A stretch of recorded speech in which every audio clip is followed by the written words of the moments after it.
Welcome back to Business by the Books. Let's face it, you started your business because you were passionate about your craft, excited to help others, and dare I say it, change the world. As time goes on, you start burning the candle at both ends. You stop caring for yourself, you see your family less and less, and the work is piling up. Now you can feel two things at once, grateful for the growth of your business and exhausted trying to keep up with everything you are juggling. Imagine if you had a team of people helping you in your business. Take a few things off your plate and give you the time and space you need so you can fall back in love with your business and your craft. You're listening to Business by the Books, the podcast that teaches you how to use your financials to manage your business. My name is Danielle Hayden. I'm a CPA and founder of Kickstart Accounting Inc, where we use bookkeeping as a vehicle to help business owners take control of their numbers. And I've helped thousands of entrepreneurs make informed financial decisions for over a decade. Today, we're diving into a vital question. Am I ready to hire for the first time? Or again, and who should I hire right now? So in this episode, we're going to be learning three things. The Kickstart Accounting Inc framework you can implement in your business to decide if you're ready to hire.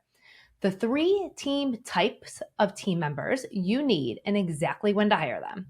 How to determine your new role in your business and how to change your mindset to embrace hiring. You'll get to hear how I've implemented this strategy at Kickstart Accounting Inc. and how we use this strategy with our clients. So if you're ready to hire in 2024 and get back your time, then stick around to this episode of Business by the Books. So how do you know when it's time to hire? I will never forget a client call that I had last summer. Now, summer's my jam, guys, so I am always in a good mood when the sun is shining here in Ohio. But I got on this client call and I was ready to celebrate. Cheers to my client who was crushing it. I've been watching her revenue grow and grow and watching her become more profitable. So when I jumped onto that Zoom call, and her face looked so somber. She was on the verge of tears. I said, okay, let's put down the champagne. Tell me what's going on. Let's work through this. She shared with me that although she hadn't started turning away customers, she felt like she was spread so thin that she actually wasn't doing any job in her business well. She had opportunities that she could take advantage of, but she wasn't taking advantage of them. She stopped going to the gym. She was working on her vacation. She was sneaking down to her office on the weekends, and she was in complete despair. My heart, guys, I feel so hard for my team and my clients and my family. And so my heart just broke for her. I felt so sick to my stomach. So I said, let's walk through. Do you need to hire? Who do you need to hire? And what is your role going to be? So as we worked through this together, I watched the light come back into my client's eyes. And although this quarter she is not as profitable, she is still paying herself. She is back to the gym.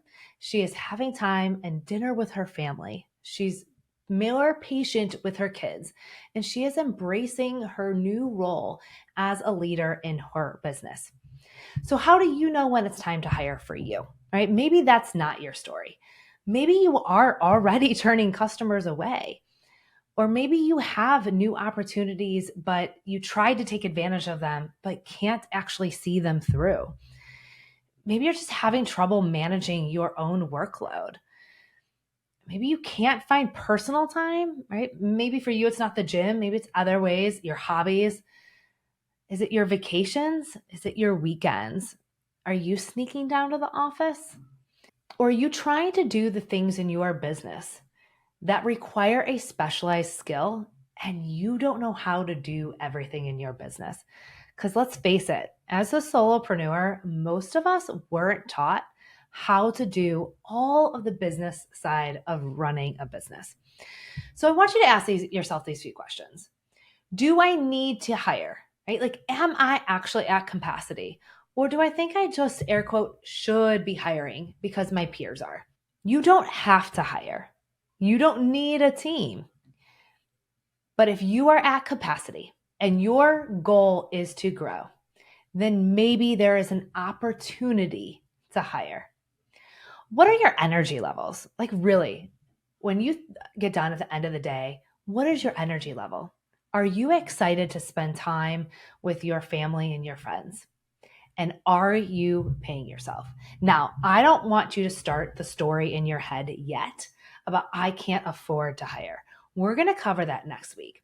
I see you. I know that story creeps in. I do it too. I'm right there with you. We as business owners like to tell ourselves all kinds of stories. So just because you are paying yourself or not, just because you don't feel like you have the cash in the account, doesn't mean that you can't afford to hire. And I don't want you to close down this opportunity for you and your business so that you can fall back in love with your business and your craft. So who are the first few hires in your business? I want to walk you through who are the types of individuals and then at what exact revenue stages to hire these team members. The first type of team member is the expert. This is the person who will immediately buy back your time. You don't need to be the one to learn everything in your business. It is okay for you to lean on their education and their experience. I spent a really long time going to school for accounting. So when I hear business owners saying that they're going to learn how to do bookkeeping, I almost chuckle. Right? Like my team and I, we spent a long time achieving our education and our experience to be able to do what we do and do it well. And so the expert is going to be somebody who you can lean on their education and their experience, because we as business owners, we don't have to know how to do everything. This allows you and I to stay in our sweet spot. We need to stay in our zone of genius. And by hiring that expert, it's going to put us right back into the spot where we belong. And these are the tasks that need to be done at a high caliber. They need to be done accurately. And so if we can lean on that expert to make sure that they're done accurately, we can feel really confident in our role in our business and that we are safe and sound in our business. We'll get back to the show in 1 second, but real quick, are you a business owner feeling overwhelmed by your finances? Do you find yourself wishing you had more control and understanding over your money? Managing your business finances can often feel like navigating a ship through a storm without a compass. But what if instead you could master your business finances in just 5 days? With the confidence to manage your money, make informed decisions for financial stability, and implement strategies to increase your profitability effortlessly. And that's exactly why the 5-day video bootcamp was created. It's a comprehensive course designed to empower you with the foundations for financial success. Throughout the bootcamp, you'll learn the foundations, how to manage costs for profitability, evaluate investments for growth, and avoid common financial pitfalls. So if you're ready to take charge of your financial journey and rewrite your success story, head over to esuite.co/5-day bootcamp or click the link in the show notes and sign up for the bootcamp today. Okay, back to the show. The next type of team member is a 1099 or contractor. This is this beautiful stepping stone between expert and permanent employee. The contractors are a great team member when you are not ready for the responsibility of an employee. So if you don't have your framework, your standard operating procedures, your brand, or clear expectations yet, a contractor is a great team member to bring on to help you learn what is your framework, what is the brand, and what are your expectations as a leader. Now remember, a contractor is going to be responsible for paying the employer portion of the taxes. And so this team member often is less expensive because you don't need to pay them through a payroll system and you are not responsible for the employer portion of the taxes. Now, our employee is a great option when you want control over when they work, how they perform the work. You want to give them equipment training, and feedback. Now remember, your employees don't have to be full-time. Your employees can be part-time. You don't have to offer them benefits, PTO, or a 401k. Now, do check your state requirements. This is state to state as to how many hours they work and when it is required to offer them benefits. Your 1099 contractors, you don't ever have to offer them benefits, 401k, or PTO. Actually, you can't give them those benefits. So again, a great stepping stone. So what we see with our clients as they grow from solopreneur, as they grow in their revenue, that they bring on first experts, then contractors, then employees. So under $150,000 a year in revenue or less, our clients are hiring experts to help them buy back time. Around $100,000 to about $250,000 a year in gross revenue, our clients are often hiring contractors. They are growing and they're gaining confidence as business owners. At around the $250,000 a year in gross revenue is generally when we see our clients start to hire employees. Around $750,000 to about $1 million, this is where our clients are starting to struggle maintaining their profitability. Everyone always thinks bigger is better, but I have a secret for you. It is actually very challenging after you hit that $1 million mark to remain profitable because you start needing to hire managers for your staff for accountability. Now, this is a general framework. So if you are at one of these milestones and you are not ready, there is nothing wrong with you. However, if you are a business owner who is growing, still relying on contractors, we suggest at least annually to think through who do you have on your team and should they be employees, and making that change at the end of each year as appropriate. So again, our experts are going to help us buy back our time. Our contractors are that middle tier of the ladder where they're going to have some expertise.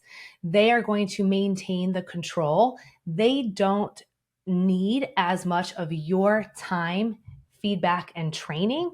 And then our employees who are reliant on us to give them regular feedback, growth, and the tender and the love and care of building our brand together.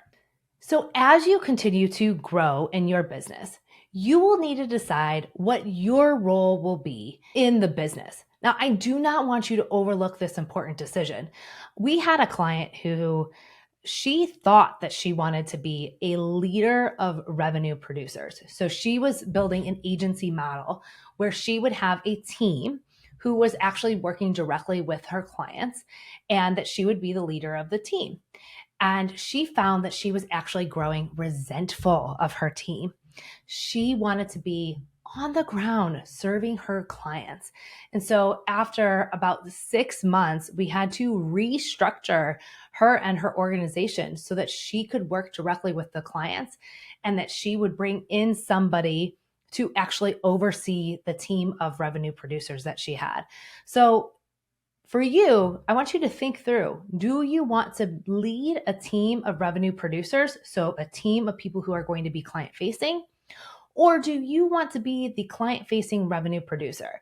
This will mean that if you are the revenue producer, that you'll be required to hire experts, support staff, and operational staff to help you stay in that client-facing seat.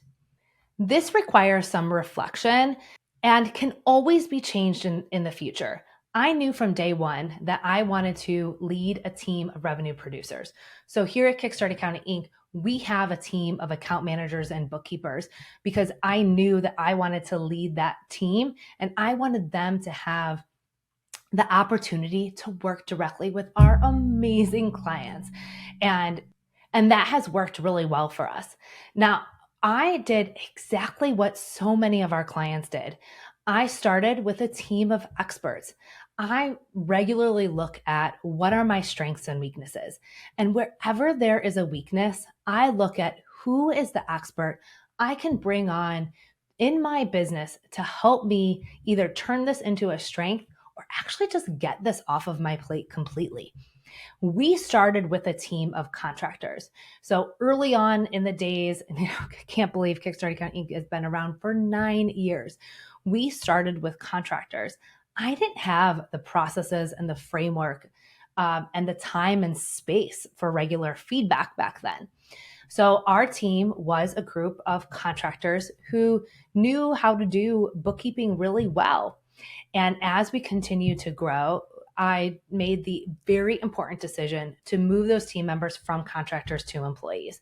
Now, today we have a team of experts and employees. I bring in experts when we need expert guidance, but the day-to-day business is ran by our team of employees. Now, I just want to say to everyone, I understand how scary this is. I get it. I was right there with you. As we move from contractor to employee, that can be a really scary shift. So over the next few weeks, we're going to spend some time looking at, can I afford to hire? I'm going to give you the step-by-step numbers breakdown. Then we'll look at the KPIs to monitor as you begin your hiring journey or continue on your hiring journey. My do's and don'ts of hiring, building a 7-figure business, growing a team of over 25 team members. Guys, I have lots of do's and don'ts for you. And then what does this mean for you in your new role? How you can step into leadership. And I will share with you all the ways that I bumped and bruised and somersaulted my way into leadership. So don't forget to hit like and subscribe. I cannot wait to share this hiring series and framework with each and every one of you. I have a favor to ask. If you have gotten any value from this show and you want the show to continue to grow and keep providing you with strategies for financial growth and efficiency, simply leave us a rating and review if you're listening on Apple or Spotify. Those reviews really go a long way in attracting more listeners, and honestly, they really make my day. So if you're feeling up to it, we'd love to see a rating and review from you. Either way, thanks so much for listening to the show.